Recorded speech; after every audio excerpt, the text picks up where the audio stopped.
পরীক্ষা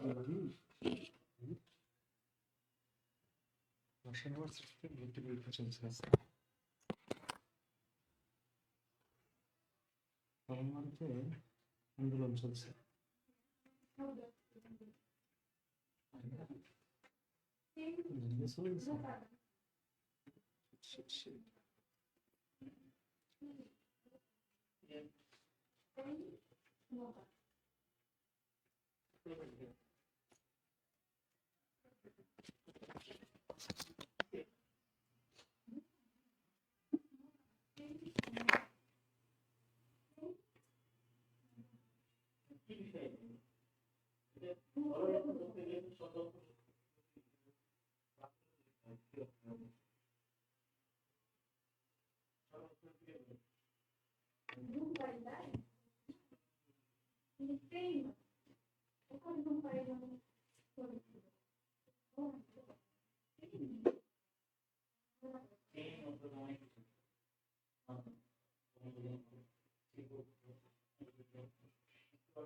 এখানে কোনটা আছে?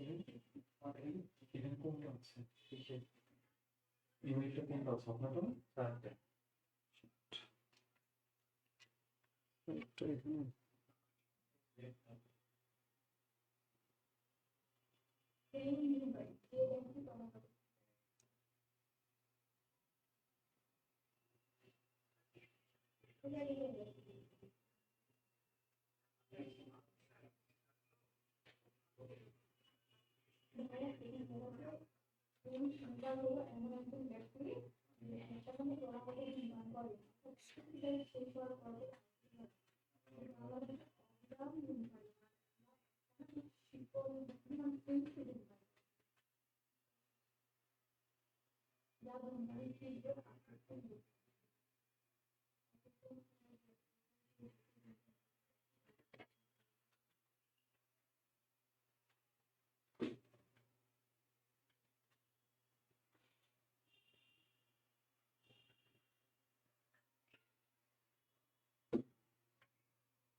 আসসালামু আলাইকুম ওয়া রাহমাতুল্লাহ। আশা করছি সবাই অনেক ভালো আছেন, সুস্থ আছেন। কে কোথায় থেকে আমাদের সাথে যুক্ত হয়েছেন কমেন্টে অবশ্যই জানাবেন।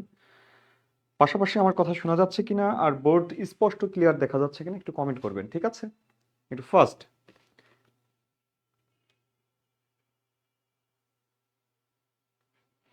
একটু দ্রুত জানিয়ে দিবেন কথা শোনা যাচ্ছে কিনা। আমি দেখতে পাচ্ছি অনেকে সালাম দিয়েছেন। ওয়ালাইকুম আসসালাম।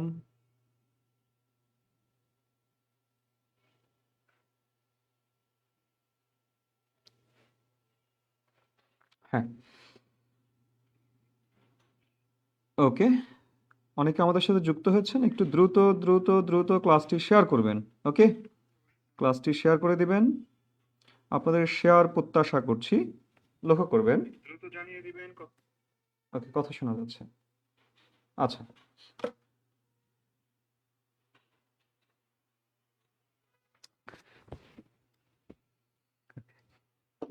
আচ্ছা, যাই হোক, যে বিষয়টা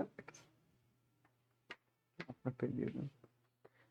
একটা বিষয় লক্ষ্য করবেন, হ্যাঁ আমি দেখতে পাচ্ছি 78 জন আমাদের সাথে অলরেডি যুক্ত হয়ে গেছেন। একটা বিষয় লক্ষ্য করবেন, সামনে যেহেতু পরীক্ষা আছে, প্রাথমিক সহকারী শিক্ষক নিয়োগ পরীক্ষা, আমাদের আলোচনাটা থাকবে মূলত সেই কেন্দ্রিকই। লক্ষ্য করবেন আজকে আমাদের যে বিষয়টা থাকছে আলোচনার, সেটি সমাস ও কারকটাকে নিয়ে, সমাস ও কারক নিয়ে আমরা প্রশ্ন সমাধান করব। লক্ষ্য করবেন। আচ্ছা, যারা যুক্ত হয়েছেন তারা একটু ক্লাসটা শেয়ার করবেন। ওকে, তারা একটু দ্রুত ক্লাসটা শেয়ার করবেন। আমাদের আলোচনায় চলে যাই। দেখেন প্রথম যে প্রশ্নটা আছে, প্রথম প্রশ্নটা বলেছে কি সমাস শব্দের অর্থ কি। লক্ষ্য করেন সমাস শব্দের অর্থ কি। প্রথম যে প্রশ্নটা আচ্ছা, হ্যাঁ কেন, লক্ষ্য করবেন যে এখানে প্রথম যে প্রশ্নটা আছে সেটি বলছে কি সমাস শব্দের অর্থ কি? সমাস শব্দের অর্থ, সমাস শব্দের অর্থ কি? সমাস শব্দের অর্থ সংক্ষেপণ। সমাস শব্দের অর্থ সংক্ষেপণ। সমাস শব্দের অর্থ মিলন। সমাস শব্দের অর্থ মিলন। সমাস শব্দের অর্থ একপদীকরণ। একপদীকরণ। লক্ষ্য করবেন, মনে রাখবেন সন্ধি শব্দের অর্থ কি? সন্ধি শব্দের অর্থ মিলন, মিলন, ঐক্য, চুক্তি। মিলন, ঐক্য, চুক্তি। এই যে বলছি মিলন, ঐক্য, চুক্তি। আবার বলছি সমাস শব্দের অর্থ সংক্ষেপণ, মিলন, একপদীকরণ। দেখেন এখানেও মিলন কথাটি আছে, এখানেও আছে মিলন।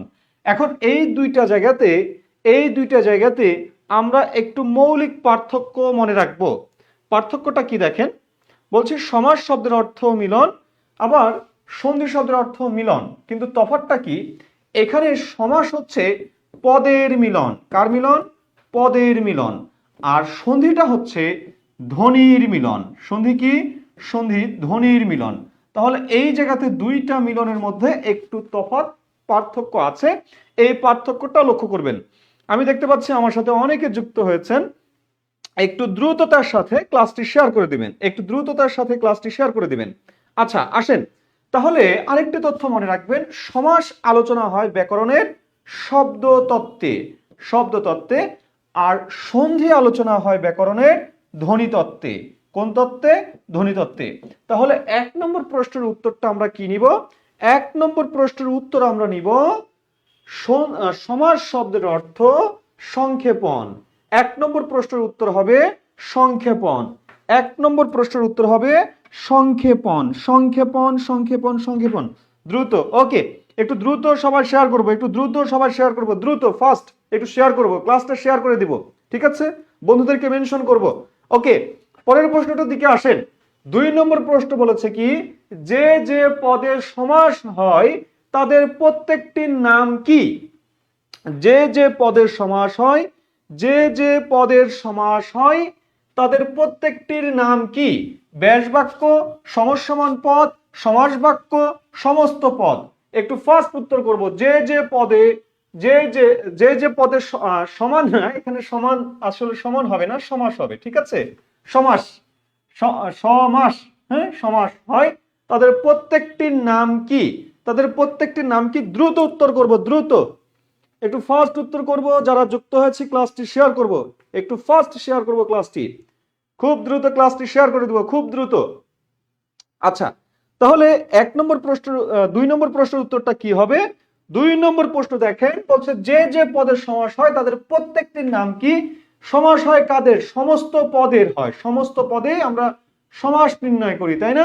যেমন দেখেন বলছে ঘর জামাই, ঘর জামাই, ঘর জামাই শব্দের দিকে তাকান। ঘরে আশ্রিত জামাই, ঘরে আশ্রিত জামাই, ঘরে আশ্রিত জামাই।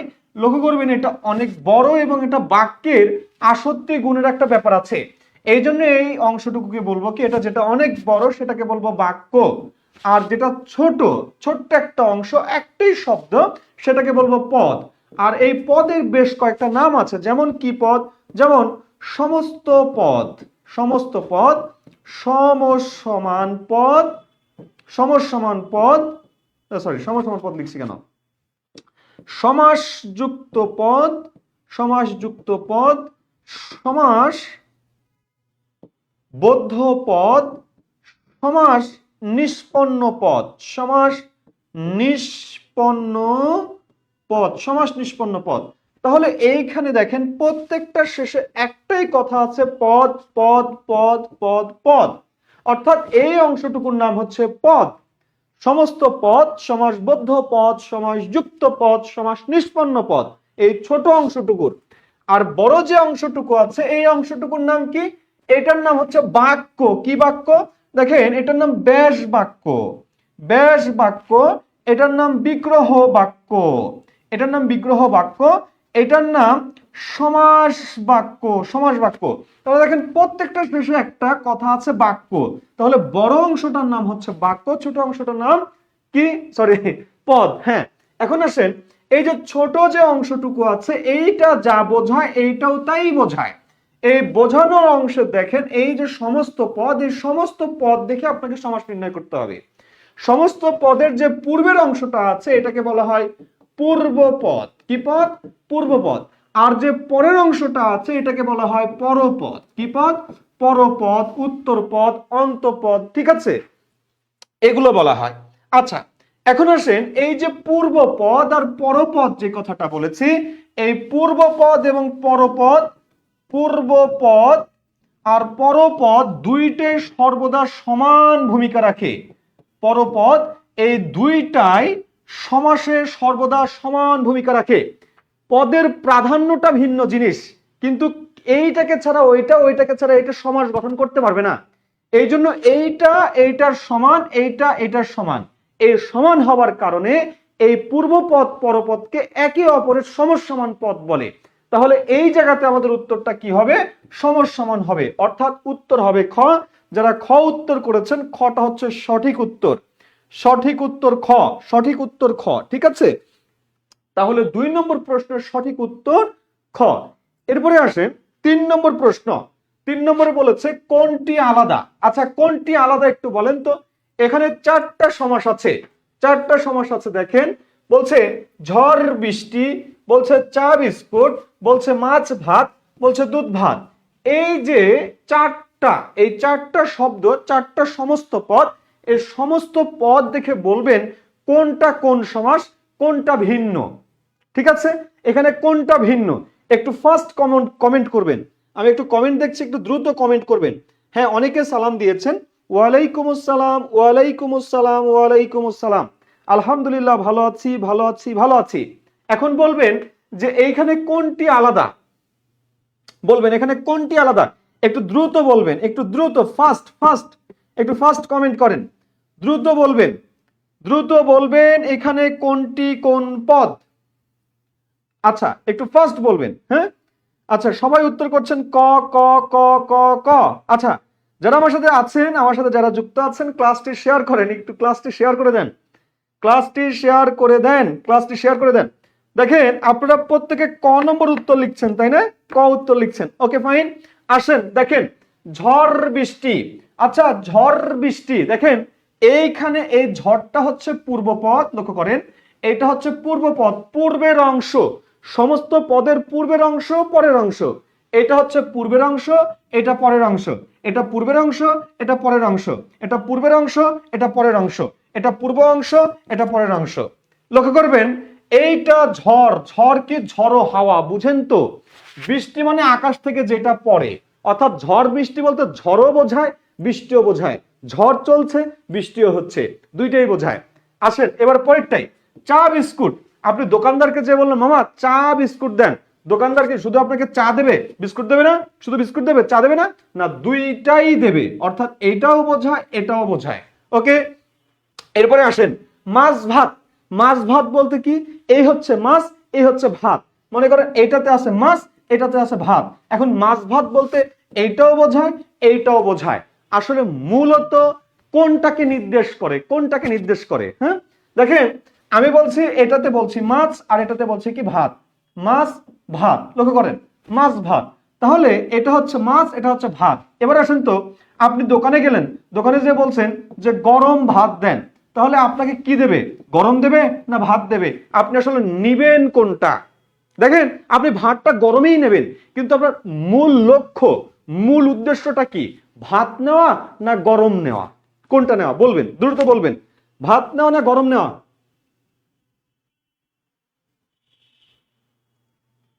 একটু বলবেন, বলবেন একটু ফাস্ট ফাস্ট, একটু বলবেন যে আপনি কোনটা নেবেন, কোনটা নেবেন, বলেন বলেন বলেন। তিনটে খাওয়ার, একটি খাওয়ার অপশন নেই। আচ্ছা আচ্ছা, বলেন বলেন কোনটা নেবেন, কোনটা নেবেন?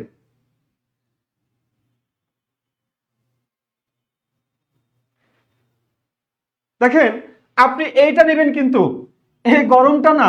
এখানে মূল লক্ষ্য হচ্ছে আপনার ভাত নেওয়া, অর্থাৎ এখানে পরপদ প্রধান হয়, পরপদ প্রধান। একইভাবে দেখেন তো, ঝালমুড়ি। এই ঝালমুড়ি বলতে এখন আপনি দোকানদার থেকে ঝাল নেবেন না মুড়ি নেবেন, কোনটা নেবেন? আপনি নেবেন কি? আপনি নেবেন হচ্ছে মুড়ি, মুড়ি নেবেন, মুড়ি। আপনি ঝাল নেবেন না।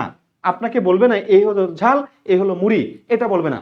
এই ঝালটা কি, এই ঝালটা মুড়িতে মাখানো থাকে, আপনার উদ্দেশ্য হলো মুড়ি নেওয়া, উদ্দেশ্য ঝাল নেওয়া না, মুড়িটা নেওয়া। ঠিক তেমনি এই দুধ ভাত বলতে শুধু মানে দুধকে বোঝায় না, এখানে এখানে বোঝায় ভাতকে। কেমন? দুধ মাখা ভাত, দুধ মাখা ভাত, এখানে মূলত ভাতকে বোঝায়। এখানে যেমন মুড়িকে বোঝায়, এখানে ঠিক তেমনি ভাতকে বোঝায়। এই দুধ ভাত শব্দটা হচ্ছে কর্মধারয়, কর্মধারয়। আর এইখানে যে তিনটা আছে, এই তিনটা হচ্ছে দ্বন্দ্ব সমাস। তাহলে এবার আপনারাই বলেন উত্তর কোনটা হবে। এবার আপনারা বলেন উত্তর কোনটা হবে, আপনারাই বলেন উত্তর কোনটা হবে, উত্তর কোনটা হবে, উত্তর কোনটা হবে। তাহলে সঠিক উত্তর হবে ঘ, সঠিক উত্তর হবে ঘ, সঠিক উত্তর হবে ঘ, সঠিক উত্তর ঘ ঘ ঘ। ওকে, পরের প্রশ্নে চলে আসেন। বলছে কোনটি দ্বন্দ্ব সমাসের উদাহরণ? দ্বন্দ্ব সমাসের উদাহরণ কোনটি? কানাকানি, ভাই বোন, গাছ পাকা, দুধ ভাত। গাছ পাকা, দুধ ভাত। দ্রুত উত্তর করবেন, দ্রুত উত্তর করবেন। আচ্ছা, ঝাল ছাড়া মুড়ি বেমানান। হ্যাঁ, ঝাল ছাড়া মুড়ি বেমানান, অবশ্যই ঠিক আছে, কিন্তু মূল লক্ষ্যটা থাকে মুড়ি নেওয়া, ঝাল নেওয়া না। ঠিক আছে, আচ্ছা আসেন, এখানে কি হবে? এখানে হবে দেখেন কানাকানি, কানে কানে যে কথা, এখানে মূলত কথা বলা, কাজ বুঝাচ্ছে, কাজ, কাজ বুঝায়, কথা বলার কাজটাকে বুঝায়, কান বোঝায় না। এখানে কান আছে, কান আছে, কানাকানি বলতে কান বোঝায় না, বোঝায় কি? বোঝায় একটা কাজ, কথা বলার কাজ বোঝায়, অর্থাৎ তৃতীয় কোনো কিছু বোঝায়। অর্থাৎ এটা হচ্ছে কি সমাস? এটা বহুব্রীহি সমাস, বহুব্রীহি, বহুব্রীহি। হ্যাঁ, এবার দেখেন ভাই বোন, ভাই বোন বলতে ভাইও বুঝায়, বোনও বুঝায়, দুজনকেই বুঝায়, অর্থাৎ এটা হচ্ছে দ্বন্দ্ব সমাস। লক্ষ্য করেন, গাছ পাকা, গাছ পাকা বলতে এই পাকাটাকে বোঝানো হয়, পাকা পাকা, গাছ পাকা। যখন আপনি আম নেন, ঠিক আছে, আপনাকে বলে না গাছ পাকা নেন, মানে পাকাটাকে বোঝানো হয়। এই পাকাটা পাকছে কোথায়? গাছে পাকছে। অর্থাৎ এখানে পরপদ প্রধান, এবং এটা হচ্ছে সপ্তমী তৎপুরুষ সমাস, সপ্তমী তৎপুরুষ, সপ্তমী তৎপুরুষ। এরপরে আসেন দুধ ভাত, এটা তো একটু আগে বললাম কর্মধারয়। তাহলে সঠিক উত্তর কোনটা? সঠিক উত্তর খ, দ্বন্দ্ব সমাস খ। 5 নম্বরটা আসেন দেখেন, বলছে আমি, তুমিও, সে, এটা কি হবে? আমরা।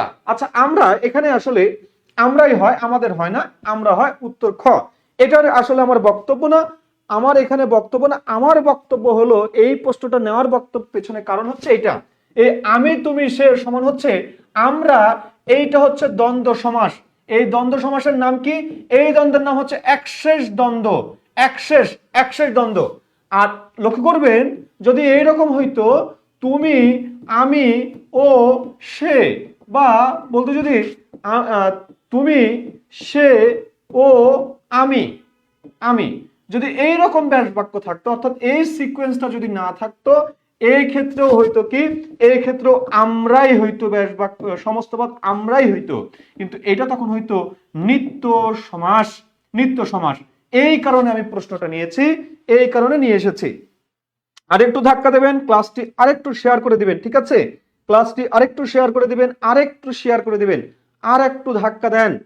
আপনারা যারা আমার সাথে যুক্ত আছেন আরেকটু ধাক্কা দেন, ক্লাসটি একটু শেয়ার করে দেন, তাহলে আমাদের আজকের উপস্থিতি 200 প্লাস হবে। ঠিক আছে, আরেকটু হেল্প করেন।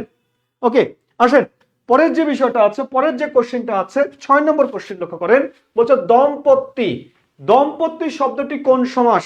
দম্পতি শব্দটি কোন সমাস? দম্পতি শব্দটি কোন সমাস? দ্বন্দ্ব সমাস, তৎপুরুষ সমাস, দ্বিগু সমাস, কর্মধারা সমাস। ঝটপট উত্তর করবেন, ঝটপট ঝটপট। দ্বন্দ্ব সমাস, দ্বন্দ্ব সমাস, তৎপুরুষ সমাস, দ্বিগু সমাস, কর্মধারা সমাস। কোন সমাস হবে? দম্পতি। দম্পতির ব্যাস বাক্য কি? জায়া ও পতি। জায়া মানে কি? জায়া মানে হচ্ছে স্ত্রী, আর পতি মানে কি? পতি মানে হচ্ছে স্বামী, অর্থাৎ নব দম্পতি যেটা বোঝায় আর কি। নব দম্পতি না মানে হাজবেন্ড ওয়াইফ আর কি, কাপল, কাপল বোঝায়। এই যে আপনারা যারা কাপল ব্লগ টলক করেন আর কি, করবেন চিন্তা ভাবনা আছে, সে হচ্ছে দম্পতি। ওকে, তাহলে দম্পতি কি? দম্পতি হচ্ছে স্ত্রী এবং স্বামী দুইজনেরই বোঝায়। এখানে শুধু স্ত্রীকে দম্পতি বলে না, বা শুধু স্বামীকে, হাজবেন্ডের শুধু দম্পতি বলে না, দম্পতি বলতে এই দুইটারেই বোঝায়। যেহেতু দুইটারেই বোঝায়, সুতরাং এটা দ্বন্দ্ব সমাস। এটা কোন সমাস? এটা দ্বন্দ্ব সমাস, দ্বন্দ্ব সমাস, দ্বন্দ্ব। আসেন পরের প্রশ্ন 7 নম্বর, বলছে কোনটি দ্বন্দ্ব সমাসের উদাহরণ? কোনটি দ্বন্দ্ব সমাসের উদাহরণ? লক্ষ্য করবেন এখানে আছে কি, এখানে আছে গোলাগুলি, সিংহাসন, কানাকানি, গাছ পাকা। একটু ঝটপট উত্তর করবেন, উত্তর কোনটা হবে? একটু ঝটপট উত্তর করবেন, উত্তর কোনটা হবে? ঝটপট ঝটপট, একটু দ্রুত দ্রুত দ্রুত, একটু দ্রুত কমেন্ট করবেন, দ্রুত কমেন্ট করবেন, দ্রুত কমেন্ট করবেন, দ্রুত কমেন্ট করবেন, দ্রুত দ্রুত দ্রুত। কোনটা হবে, কোনটা হবে, কোনটা হবে?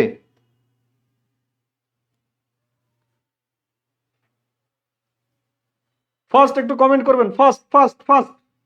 কোনটি দ্বন্দ্ব সমাসের উদাহরণ? গোলাগুলি, সিংহাসন, কানাকানি, গাছ পাকা।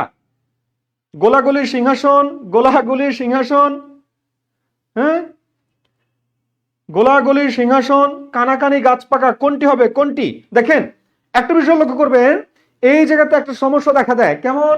দ্বিরুক্ত শব্দ যদি হয়, দ্বিরুক্ত শব্দ, দ্বিরুক্ত শব্দ তো বোঝেন, একই শব্দ ডাবল হওয়া, ডাবল হওয়া। যেমন দেখেন হাত, এই হাত থেকে হয়ে গেছে হাতাহাতি, মানে সেম শব্দ আসতেছে। দ্বিরুক্ত শব্দ বলতে এখানে একটু চেঞ্জ হচ্ছে, ঠিক আছে?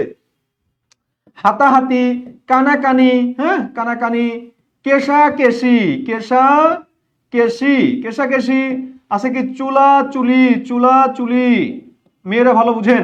হাসাহাসি। এই যে দেখেন এই টাইপের যত শব্দ আছে এইগুলোকে বলা হয় কি, এই শব্দগুলোরে বলা হয় ব্যতিহার বহুব্রীহি, ব্যতিহার বহুব্রীহি, ব্যতিহার বহুব্রীহি। তাহলে এইখানে দেখেন, লক্ষ্য করেন এখানে দুইটা অপশনে আমরা এই টাইপের শব্দ পাচ্ছি, তাই না? এই টাইপের শব্দ পাচ্ছি না? আচ্ছা, এই যে দেখেন এখানে আছে কি গোলাগুলি, দেখেন তো এইরকম টাইপের মনে হচ্ছে না? এই টাইপের মনে হচ্ছে না? তাহলে এটা কি?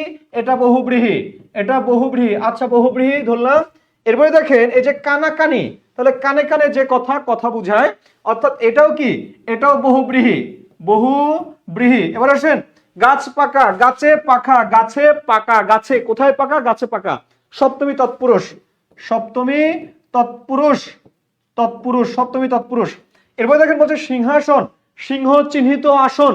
তাহলে এটা কি? এটা হচ্ছে, এটা কি হবে?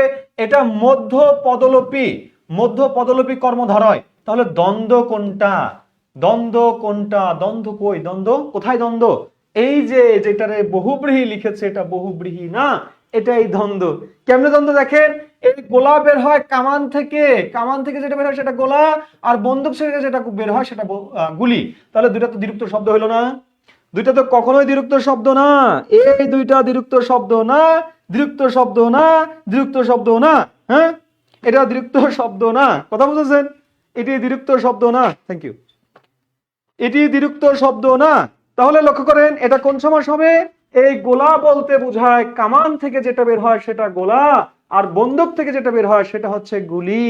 এই গোলা আর গুলি এই দুইটা তাহলে কি? দুইটাই বোঝায় ভিন্ন জিনিস। তাহলে এটাই হচ্ছে দ্বন্দ্ব। এটাই কি? এটাই দ্বন্দ্ব। আসেন পরের কোশ্চেন, 8 নম্বর প্রশ্ন বলছে চাঁদ মুখের ব্যাস বাক্য কোনটি? চাঁদ মুখ, চাঁদ মুখ এর ব্যাস বাক্য কোনটি? চাঁদ মুখ। দেখেন একটা বিষয় হলো চাঁদ মুখ, তাই না? চাঁদ মুখ, চাঁদ মুখ। লক্ষ্য করবেন আপনাদেরকে আমি একটা বিষয় শেখাই। বিষয়টা কি? কর্মধারয় সমাসে আপনি 3টা সমাস পাবেন, একটা উপমান, আরেকটি হচ্ছে উপমিত, আরেকটি রূপক। একবারে ইজি ভাবে বুঝবেন, কোনো ওই ফটকাবাজি ইয়ে দিয়ে বুঝবেন না, টেকনিক দিয়ে বুঝবেন না, একবারে সিম্পলি বুঝেন। দেখেন 1 নম্বরে বলছে কি উপমান। এই উপমানে মনে রাখবেন বস্তু থাকবে একটা, এক বস্তু তার গুণ, এক বস্তু তার গুণ। আরেকটা হচ্ছে উপমিত। এই উপমিততে কি হবে? 2 বস্তু, তুলনা হবে কি? অসমান তুলনা, অসমান তুলনা, 2 বস্তু অসমান তুলনা। 3 নম্বর যেটা সেটা হচ্ছে রূপক। এই রূপকেও থাকবে কত? 2 বস্তু। আমি বস্তু বলছি, সত্তা বললে ভালো হইতো, 2 সত্তা। এবং এটাতে কি হবে? এখানে হবে সমান তুলনা, সমান তুলনা। দেখেন কেমনে হয়, লক্ষ্য করেন। আসসালামু আলাইকুম। লক্ষ্য করেন যেটা বলছে কি উপমান। এই উপমানে কি বলছে? একটা বস্তু, বস্তুটা কি দেখেন? বলছে কাজল, কাজল, কাজল। এই কাজল কেমন? এই কাজল কালো রে। তাহলে এই যে কাজল একটাই বস্তু, তার গুণ কালো। দেখেন রক্ত লাল, তাহলে এই যে রক্ত একটাই বস্তু, তার রং কি? লাল। তাহলে বস্তু একটা এবং তার গুণ। হবে কি উপমান, উপমান, উপমান, উপমান। এরপরে আসেন 2 নম্বর, বস্তু দুইটা, দুইটা বস্তু কিন্তু তুলনা অসমান তুলনা। কেমন লক্ষ্য করেন, বলছে সিংহাসন। আচ্ছা সিংহাসন কেন বলছি, বলছি সিংহ, বীর, পুরুষ সিংহ, পুরুষ সিংহ। দেখেন তো এই যে এখানে সত্তা দুইটা, এবং এই দুইটা সত্তার মধ্যে কখনো সমান তুলনা হবে না। আপনি কি কোনো কালে দেখেছেন পুরুষ আর সিংহ দুইটা সমান সমান গুণের অধিকারী? আপনি কখনো দেখেছেন? কখনো দেখেননি। অর্থাৎ এইটা হচ্ছে অসমান তুলনা, তুলনা হবে অসমান। তুলনা কি? অসমান তুলনা। তাহলে সেটা কি হবে? উপমিত হবে। আরেকটু উদাহরণ দেই, বলছি বাহুলতা। বাহুলতাটার দিকে তাকান, এই যে বাহু, এই বাহু, বাহু হাত, বাহু, আর এই যে লতা। দেখেন তো হাত কখনো লতা হইতে পারে বা লতার মতো লতার সমান হইতে পারে? কখনোই সম্ভব না। অর্থাৎ তুলনা হচ্ছে অসমান তুলনা। অসমান তুলনা দুইটা বস্তুর মধ্যে, সেটা হবে উপমিত। আর রূপকটা কি? রূপক হচ্ছে সমান তুলনা। কেমন লক্ষ্য করেন, সমান তুলনা কিরকম দেখেন, বলছি মন মাঝি, মন মাঝি তোর বৈঠানে রে, মন মাঝি। লক্ষ্য করেন, মন একটা সত্তা, মাঝি একটা সত্তা, দুইটা সমান। বলছে কি? বলছে বিদ্যাসাগর, বিদ্যাসাগর, বিদ্যাসাগর, বিদ্যা একটা সত্তা, সাগর একটা সত্তা, দুইটা কি সমান? দেখেন বলছে কি দেহ পিঞ্জর, দেহ পিঞ্জর। লক্ষ্য করেন, এই যে দেহ একটা সত্তা, পিঞ্জর একটা সত্তা, দুই সত্তা, দুইটার মধ্যে সমান তুলনা। এখন কোশ্চেন করবেন কেমনে সমান? লক্ষ্য করবেন, একটা বস্তু আমরা সহজে উপলব্ধি করতে পারি, আরেকটা বস্তুর গুণাবলী আমরা সহজে উপলব্ধি করতে পারি না। এই যেটা উপলব্ধি করতে পারি না সেটাকে আমরা বুঝি, যেটা উপলব্ধি করতে পারি সেইটা দিয়ে। দেখেন কেমনে, এই যে মাঝি, এই মাঝিকে আপনি সর্বদা অনুধাবন করতেই পারেন। মাঝির যে অবস্থা, মাঝির যে কোয়ালিটি, মাঝির কাজ কি, নৌকা চালানো, এটা আপনি অহরহর দেখেন, কিন্তু মন যে আপনাকে চালায় আপনি এটা কখনো ভাবেন না। দার্শনিক দিক থেকে দেখেন, এই মাঝি চালায় নৌকা, মন চালায় আপনাকে, আপনাকে মন চালায়। তাহলে এই মনও চালক, মাঝিও চালক, দুইটাই চালক, বাহন ভিন্ন। দেখেন জীবন তরী, জীবন তরী, তরী দেখেন এক ঘাট থেকে অন্য ঘাটে বহমান, চলমান, চলমান, ঠিক তেমনি জীবনও কি চলমান, থামে না। তাহলে এই দিক থেকে দুইটা কি, দার্শনিক দিক থেকে দুইটাই সমান। দেখেন বিদ্যা, এই সাগরের কোনো কুল কিনারা নাই, সাগরের বিশালত্ব অনেক, সাগরের যেমন বিশালত্ব এই বিদ্যারও ঠিক তেমনই বিশালত্ব, এই জন্য দুইটাই সমান। দেখেন দেহ, দেহ কি বডি, বডি কি একটা খাঁচার মতো না? খাঁচার, খাঁচার মতো কি খাঁচা, খাঁচা। দেখেন এই যে পিঞ্জর, পিঞ্জর মানে খাঁচা, খাঁচাতে যেমন কি থাকে, পাখি থাকে, পাখি, পাখি। আর এদিকে দেহে কি থাকে, দেহে থাকে প্রাণ। এই খাঁচা থেকে যখন পাখি চলে যায় সেটাকে ফিরিয়ে আনা যায় না, ঠিক তেমনি এই দেহ থেকে যখন প্রাণ চলে যায় তাকেও ফিরিয়ে আনা যায় না। এই দিক থেকে দুইটা সমান, এই জন্য এটা রূপক। রূপক হইলে সমান, রূপক হইলে সমান, রূপক হইলে সমান। ঠিক আছে, তাহলে লক্ষ্য করবেন, আমি যদি পরাণ পাখি বলি, প্রাণ পাখি বলি, তাহলে সবগুলো হবে কি রূপক। রূপক হচ্ছে সমান তুলনা। একটা হচ্ছে অ্যাবস্ট্রাক্ট নাউন, মানে শুধু দেখা যায় না, বোঝা যায় না, ধরা যায় না, অনুভব করতে হয়। আর অন্যটা কি, অন্যটা আমাদের অনুভূতির মধ্যেই থাকে, বাহ্যিক ভাবে আমরা দেখতে পাই, সেটা হচ্ছে রূপক সমাসে ঘটে। তাহলে এই জায়গাতে বলছে চাঁদ মুখ, এই চাঁদ মুখের ব্যাস বাক্য কি হবে? এখন দেখেন চাঁদ মুখ, এই চাঁদ মুখ শব্দটা একদিক থেকে রূপক সমাস, অন্য দিক থেকে এটি আবার হচ্ছে উপমিত।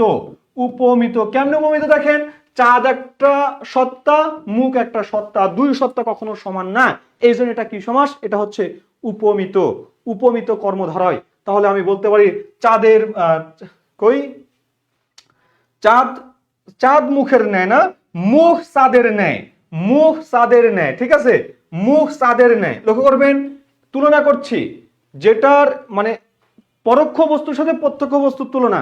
তাহলে কি হবে? মুখ চাঁদের ন্যায়, চাঁদের ন্যায়, মুখ চাঁদের ন্যায়। ঠিক আছে, বা হ্যাঁ মুখ চাঁদের ন্যায়। এখন লক্ষ্য করেন এই চাঁদমুখ শব্দটারে, এই চাঁদমুখ শব্দটারে ডক্টর শহীদুল্লাহ বলেছেন এটি হচ্ছে রূপক সমাস। শহীদুল্লাহ বলেছেন এটি রূপক সমাস। আর এনামুল হক বলেছেন, এনামুল হক এবং অন্যরা বলেছেন এটা, এনামুল হক এবং অন্যরা বলেছেন এনামুল হক এবং অন্যরা বলেছেন এটা হচ্ছে উপমিত সমাস।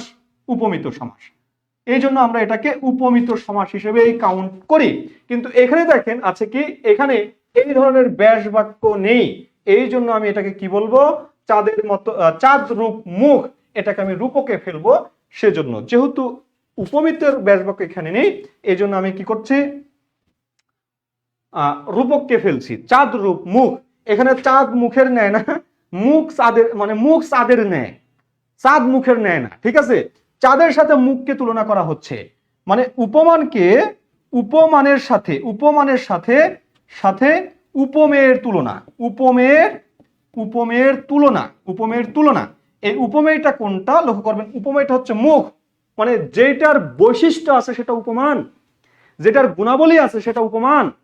পরোক্ষ বস্তু হচ্ছে উপমান, আর প্রত্যক্ষ বস্তু হচ্ছে কি, উপমেয়। এই উপমেয়কে উপমানের সাথে তুলনা করা হয়, অর্থাৎ মুখকে চাঁদের সাথে তুলনা করা হবে, চাঁদকে মুখের সাথে নয়। সুতরাং এই জন্য এটা এই চাঁদরূপ মুখ, এটা আমরা নেব। এরপরে আসেন 9 নম্বর প্রশ্ন, বলছে দেহ পিঞ্জরের সঠিক ব্যাস বাক্য কোনটি?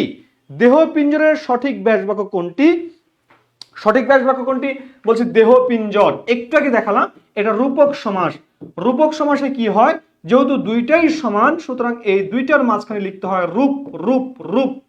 দেহরূপ পিঞ্জর, দেহরূপ পিঞ্জর। তাহলে উত্তর কোনটা হবে? উত্তর হবে খ, দেহরূপ পিঞ্জর, পিঞ্জর। ওকে, আসেন পরের প্রশ্ন 10 নম্বর, বলছে প্রত্যক্ষ কোনো বস্তুর সাথে পরোক্ষ কোনো বস্তুর তুলনা করলে প্রত্যক্ষ বস্তুটাকে কি বলা হয়? দেখেন, একটা হচ্ছে উপমান আর উপমেয়। উপমেয় মনে রাখবেন, এই দুইটা শব্দ, এই দুইটা মিলে হয়ে যাবে কি, উপমিত কর্মধারয়। উপমিত কর্মধারয়, উপমিত কর্মধারয়। এখানে যে বস্তুর গুণাবলী থাকে, অর্থাৎ যে বস্তুর সাথে তুলনা করা হয়, সেটাকে বলা হয় কি, উপমান বলা হয়। উপমানটা সর্বদা হয় পরোক্ষ বস্তু, পরোক্ষ বস্তু, পরোক্ষ বস্তু। আর উপমেয়টাকে বলা হয় কি, প্রত্যক্ষ বস্তু। একবারে সহজভাবে বলি, শুনে রাখেন। মনে করেন পরীক্ষার রেজাল্ট হলো, পরীক্ষার রেজাল্ট হয়েছে, আপনি পেয়েছেন 4.50 আর আপনার বন্ধু পেয়েছে A+, অর্থাৎ 5.00।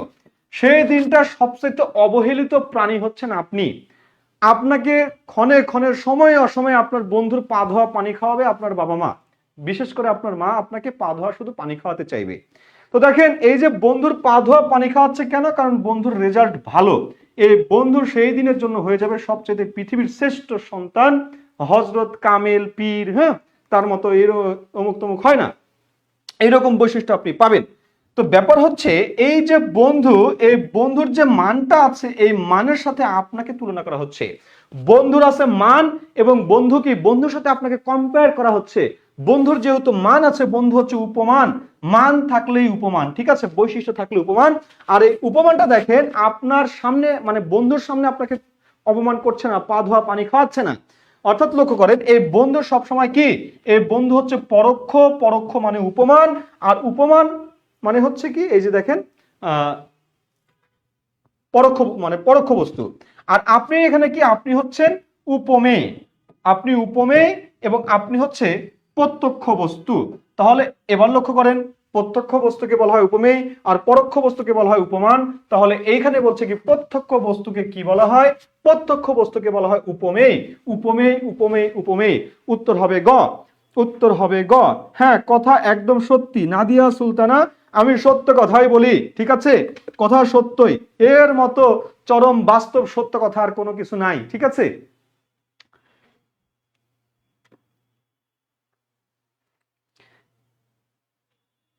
আচ্ছা, আসেন পরের কোশ্চেন। 11 নম্বর কোশ্চেন বলছেন, নিচের কোন শব্দটি রূপক কর্মধারয় সমাসের একটি উদাহরণ? দেখেন, ঈগল পাখি, পরাণ পাখি, প্রাণ ভয়, জ্ঞান, জান, জান প্রাণ। তাহলে এই জায়গাতে যে শব্দগুলো আছে, এই শব্দগুলো কোনটা কোন সমাস? দেখেন, এখানে প্রথমে যেটা আছে সেটা হচ্ছে ঈগল পাখি। ঈগল পাখি ব্যাস বাক্য কি হবে? দেখেন, ঈগল পাখি বলতে পাখি বোঝায়। আচ্ছা, বোঝানো সোজানো এগুলো এখানে যা আছে, এই ঈগল পাখি এটা কর্মধারয়, এটা কর্মধারয়। পরাণ পাখি এটাও কর্মধারয়, কর্মধারয়, হ্যাঁ, পরপদ প্রধান, কর্মধারয়। প্রাণ ভয়, হ্যাঁ, এখানে ভয় প্রকাশ পাচ্ছে, প্রধান হচ্ছে ভয়, এখানে ভয়, হ্যাঁ, ভয় প্রকাশ পাচ্ছে, ভয়, প্রধান ভয়, অর্থাৎ এটাও কর্মধারায়, এটাও কর্মধারায়। আর এখানে যান প্রাণ, হ্যাঁ, যান আর প্রাণ দুইটাই বোঝায়, এই জন্য এটা দ্বন্দ্ব। এখানে দুইটা পদেরই প্রধান, এই জন্য এটা দ্বন্দ্ব। এটা পরপদ প্রধান, এটা পরপদ প্রধান, এটা পরপদ প্রধান, তিনটাই কর্মধারায়। এখন প্রশ্নে বলেছে রূপক কর্মধারায় কোনটা, কোনটাতে দুইটা সমান। দেখেন ঈগল পাখি, তাহলে ঈগল পাখি কি হবে, পাখি বোঝায়, ঈগল বোঝায় না। ঈগল আর পাখি মানে দুইটা ভিন্ন সত্তা না, হ্যাঁ। ঈগল নামের পাখি বা ঈগল নামক পাখি, ব্যাসবাক্য কি লিখতে পারি, ঈগল নামক পাখি। ঈগল পাখি কি, ঈগল নামক পাখি। পরাণ পাখি কি, পরাণ, দেখেন এটা একটা সত্তা, এটা একটা সত্তা, দুই সত্তা কি সর্বদা সমান। পরাণ পাখি, পরাণ যেমন দেহ থেকে চলে গেলে তারে ফেরানো যায় না, পাখিটাও খাঁচা থেকে চলে গেলে তারে ফেরানো যায় না, অর্থাৎ দুইটাই সমান, সমান মানেই রূপক। আর প্রাণ ভয় কি, প্রাণ হারানোর ভয়, প্রাণ হারানোর ভয়, প্রাণ হারানোর ভয়, হ্যাঁ, হারানোর ভয়, অর্থাৎ এটা হচ্ছে মধ্য পদলোপী, মধ্য পদলোপী, মধ্য পদলোপী কর্মধারয়, এটি মধ্য পদলোপী কর্মধারয়। ঠিক আছে, ওকে, আসেন পরের কোশ্চেন। 12 নম্বর বলছে কোনটি মধ্য পদলোপী কর্মধারয় সমাসের উদাহরণ। দেখেন কোনটি মধ্য পদলোপী কর্মধারয় সমাসের উদাহরণ। মধ্য পদলোপী কর্মধারয়, মধ্য পদলোপী কর্মধারয় কি হবে, সমাসের প্রয়োজনে মানে ব্যাখ্যামূলক হবে, অনেকগুলো পদ আসবে, সেগুলো আবার হারিয়ে যাবে। দেখেন গায়ে হলুদ বলতে অনুষ্ঠান বোঝায়, অর্থাৎ এটা হচ্ছে বহুব্রীহি সমাস, গাও বোঝায় না, হলুদও বোঝায় না, অনুষ্ঠান বোঝায়, বহুব্রীহি সমাস, মধ্য পদলোপী বহুব্রীহি। চাল কুমড়া বলতে কুমড়া বোঝায়, পরপদ প্রধান। ছয়ানি বলতে ছয় আনির সমাহার, আনির সমাহার মানে কি, মানে হলো এটা দ্বিগু সমাস, দ্বিগু, দ্বিগু। মেয়েরা যারা অলংকার পড়েন, এই যে এক আনি, দুই আনি, তিন আনি, এই ছয় আনি, আর ছয় আনি বলতে আনিকে বোঝায়। এই এটা হচ্ছে একটা সংখ্যা, ছয় একটা সংখ্যা, সংখ্যা এবং পরপদের অর্থ প্রধান মানে সেটা দ্বিগু সমাস। এরপরে আসেন ছায়া ছবি, এটা হচ্ছে ছায়া রূপ ছবি, যা ছায়া তাই ছবি। ঠিক আছে, ছায়া রূপ ছবি, এটা হচ্ছে রূপক কর্মধারয় সমাস। ওকে, আর এই যে যেটা থাকছে দেখেন এটা রূপক, এই যে যেটা বাকি থাকছে এটাই হচ্ছে কি মধ্য পদলোপী, মধ্য পদলোপী কর্মধারয় সমাস। চালে জাত কুমড়া, চালে জন্মানো কুমড়া, চালে জাত, জাত, জাত বা জন্মানো কুমড়া, কুমড়া, হ্যাঁ, কুমড়া, তাহলে চাল কুমড়া, তাহলে এটা হচ্ছে মধ্য পদলোপী কর্মধারয় সমাস, উত্তর খ। আসেন পরের প্রশ্ন, বলছে আক্কেল দাঁত কোন কর্মধারয় সমাসের উদাহরণ। আক্কেল দাঁত, আক্কেল দাঁত বলতে আপনি কি বোঝেন, আক্কেল দাঁত বলতে আপনি দাঁত বোঝেন, দাঁত, দাঁত, দাঁত, হ্যাঁ, দাঁত বোঝেন। এখন দেখেন মধ্য পদলোপী সমাসটা আসলে কি, মধ্য পদলোপী সমাসটা আসলে কি। আচ্ছা দেখেন, এই চাল কুমড়া সফিক্তহীন, চাল কুমড়া বলতে চাল ও কুমড়া দুইটাই বোঝায়, দুইটা বোঝায় না, কুমড়াকে বোঝায়। চাল কুমড়া বলতে এই দোকানদারকে আপনি যে বলেন তো, এই মামা চাল কুমড়া দেন, দোকানদার কি বলবে, এই যে মামা এই নেন চাল, আর এই যে কুমড়া, চাল কুমড়া মামা দুইটাই নিয়ে যান, এটা বলবে, এটা বলে না তো। চাল কুমড়া বললে আপনি কুমড়া দেয়, কুমড়া, কুমড়া চাল দেয় না, হ্যাঁ, ভুল কথা বলিয়েন না, ঠিক আছে, মানে দোকানদার মারবে কিন্তু। আসেন আক্কেল দাঁত, দেখেন আপনি যখন দ্বন্দ্ব সমাসের ব্যাসবাক্য করতে যাবেন, ও এবং আর, ও এবং আর, ও এবং আর।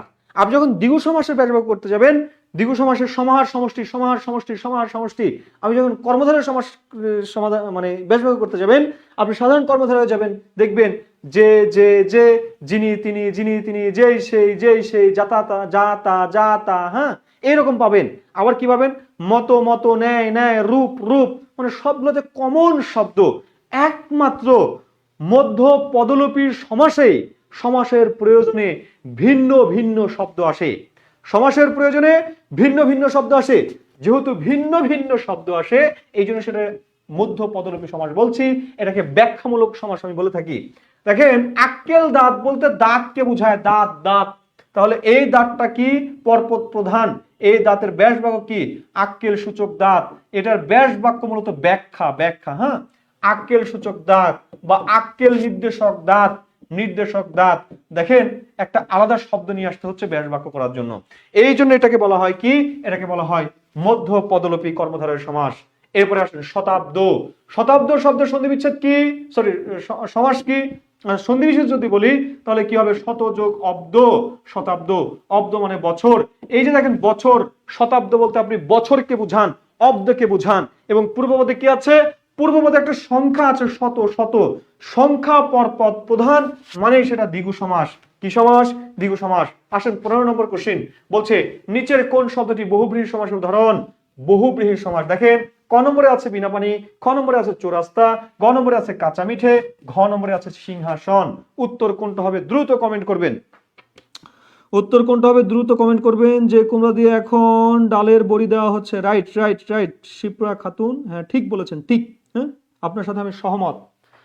হ্যাঁ যে দাঁতের আক্কেল বেশি সেই আক্কেল দাঁত। আচ্ছা দিশাহীন যাত্রী, আচ্ছা আক্কেল বেশি তাই না, বেআক্কেল। আচ্ছা আসেন, ওকে ওকে ওকে ওকে উত্তর করেন ঝটপট ঝটপট। বিনা পানি বিনা পানি বিনা পানি বিনা পানিতে যার, তাই না? ব্যাস বাক্য কি? বিনা পানি। আচ্ছা আপনারা আজকে ক্লাস শেয়ার করেন নাই, বুঝছেন? আপনারা আমার সাথে আজকে চিটিং করেছেন, ক্লাস এখনো শেয়ার করেন নাই। দ্রুত শেয়ার করবেন, দ্রুত দ্রুত দ্রুত শেয়ার করবেন। হ্যাঁ দ্রুত শেয়ার করবেন, যত বেশি শেয়ার করবেন তত বেশি ক্লাস নিব। হ্যাঁ আচ্ছা আসেন কয়েকটা আসেন। দেখেন বলছে বহুব্রীহি সমাসের উদাহরণ। চৌরাস্তা, চৌ মানে চার, রাস্তা মানে রাস্তা। এখন আপনার বন্ধুরা বললে এই চৌরাস্তায় আয়, আপনি রাস্তায় আসবেন, চারে আসবেন, অর্থাৎ পরপদ প্রধান পূর্বপদের সংখ্যা, অর্থাৎ এটা হচ্ছে দ্বিগু সমাস। আসেন কাঁচা মিঠে, যা কাঁচা তাই মিঠে না, যা কাঁচা তাই কখনো মিঠে হয় না, কাঁচা কখনো মিঠে হয় না, কিন্তু এখানে কাঁচা মিঠে হয়ে গেছে, এই জন্য এটাকে বলবো কি? কাঁচা অথচ কি? কাঁচা অথচ মিঠে, কাঁচা অথচ মিঠে। সিংহাসন, সিংহ চিহ্নিত আসন, সিংহ চিহ্নিত আসন, এটা হচ্ছে কি? মধ্য পদলোপী কর্মধারয়, এটা সাধারণ কর্মধারয়, এটা দ্বিগু সমাস। আর এইটা বাকি আছে, এটা হচ্ছে বহুব্রীহি। বিনা পানি, বিনা পানিতে যার, অর্থাৎ বিনা বাদ্যযন্ত্র, পানি মানে হাত, যার হাতে বিনা আছে তারে বিনা পানি বলা হয়। এই বিনা পানি কে? এই বিনা পানি হচ্ছে মহাদেব শিব, শিবের হাতে বিনা থাকে, এই জন্য তাকে বিনা পানি বলা হয়। বহুব্রীহি সমাস। 16 নম্বর কোশ্চেন বলছে কি? কোন শব্দটি তৎপুরুষ শব্দ? সরি তৎপুরুষ সমাস। কোন শব্দটি তৎপুরুষ শব্দ না? এটা হচ্ছে তৎপুরুষ সমাস। ঠিক আছে, সমাস লক্ষ্য করবেন।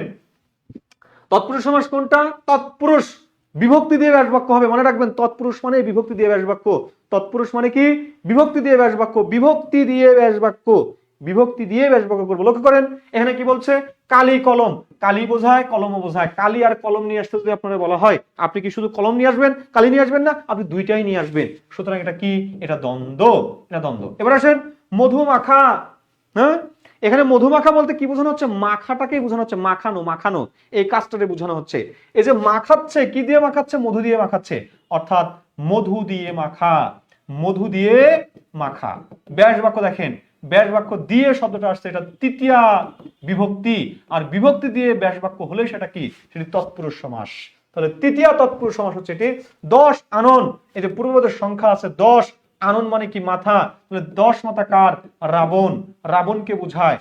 10 মাথা আছে যার, 10 আনন আছে যার, সুতরাং এটা হচ্ছে বহুব্রীহি, বহুব্রীহি, বহুব্রীহি সমাস। আসেন পরেরটা, মাথা পিতা, মাতাও বোঝায় পিতাও বোঝায়, এটা কি? এটা দ্বন্দ্ব সমাস। তাহলে উত্তর আমাদের কোনটা হবে? উত্তর হবে আমাদের খ। উত্তর কি?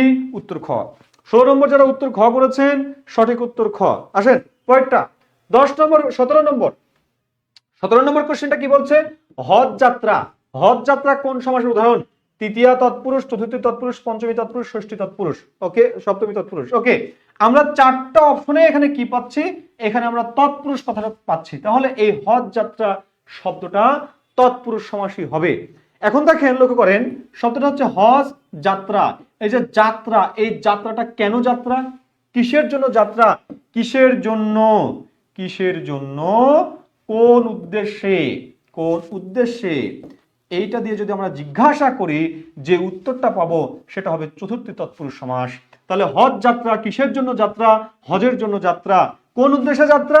হজের জন্য যাত্রা। বলছে এই জানিস বেটা বিয়ে পাগল, এই বিয়ে পাগল রে ও। তাহলে এই যে পাগল, কিসের জন্য পাগল? বিয়ের জন্য পাগল। কি উদ্দেশ্যে পাগল? বিয়ের উদ্দেশ্যে পাগল। বলছে কি এটা রান্নাঘর, রান্নাঘর। এই ঘরটা কেন তৈরি করা হয়েছে? কোন উদ্দেশ্যে? কিসের জন্য ঘর? রান্নার জন্য ঘর। কিসের জন্য ঘর? রান্নার জন্য ঘর। লক্ষ্য করেন, বলছে ছাত্রাবাস, ছাত্রাবাস, ছাত্রের আবাস না ভাই, এটা ছাত্রের আবাস না, ছাত্রের বাপেরও না, এইটা ছাত্র থাকার জন্য তৈরি করা হয়েছে। এই জন্য এটাকে বলছে কি? এই আবাস। কিসের জন্য আবাস? কোন উদ্দেশ্যে আবাস? ছাত্রের জন্য আবাস, ছাত্রের জন্য, ছাত্রের জন্য আবাস। অর্থাৎ এখানে উদ্দেশ্যটা হচ্ছে ছাত্র থাকবে এই জন্য, অর্থাৎ উদ্দেশ্য তৈরি। পূর্বপদের উদ্দেশ্যে পরপদের উদ্দেশ্যে পূর্বপদ তৈরি, তখন সেটা হবে চতুর্থী তৎপুরুষ সমাস। চতুর্থী তৎপুরুষ সমাস বলছে তপবন, তপবন, এই যে বন, এই বনটা কি তপস্যার বন না, এই বনে তপস্যা করা হয়, এই ঘরে রান্না করা হয়, এই আবাসের ছাত্রদেরকে থাকা হয়, যেহেতু হয় উদ্দেশ্য কি, লক্ষ্য কি, লক্ষ্য যদি বোঝায় তাহলে সেটা চতুর্থী তৎপুরুষ, তাহলে এইটা হবে আমাদের চতুর্থী তৎপুরুষ সমাস। আসেন পরেরটা 18 নম্বর বলছে অনুচিত শব্দটি কোন সমাস? অনুচিত শব্দটি কোন সমাস? অনুচিত শব্দটি কোন সমাস? দেখেন অনুচিত, এখানে অনুচিত শব্দটা হচ্ছে অন যোগ উচিত। আচ্ছা বলেন তো এই যে অন, এই অনটা কি? একটু ঝটপট কমেন্ট করবেন, এই অনটা কি? এই অনটা কি? একটু ঝটপট কমেন্ট করবেন। অনটা কি? এখানে যে অনটা আছে অনটা কি? একটু ঝটপট কমেন্ট করবেন। এই অনটা কি? একটু ঝটপট কমেন্ট করবেন। এখানে যে অন শব্দটা আছে এই অনটা কি বলেন তো? এই অনটা কি উপসর্গ? এই অনটা কি উপসর্গ? উপসর্গ একটু কমেন্ট করবেন। এই অনটা কি উপসর্গ? উপসর্গ। আর উপসর্গ হলে কোন উপসর্গ? এটা কি উপসর্গ?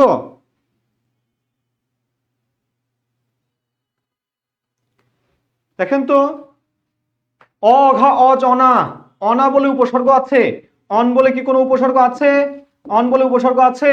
অন বলে কোনো উপসর্গ নাই, অন বলে কোনো উপসর্গ নাই, নাই নাই নাই।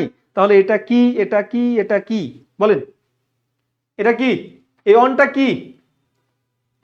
এই অনটা কি? এই অনটা উপসর্গই, এই অনটা উপসর্গই।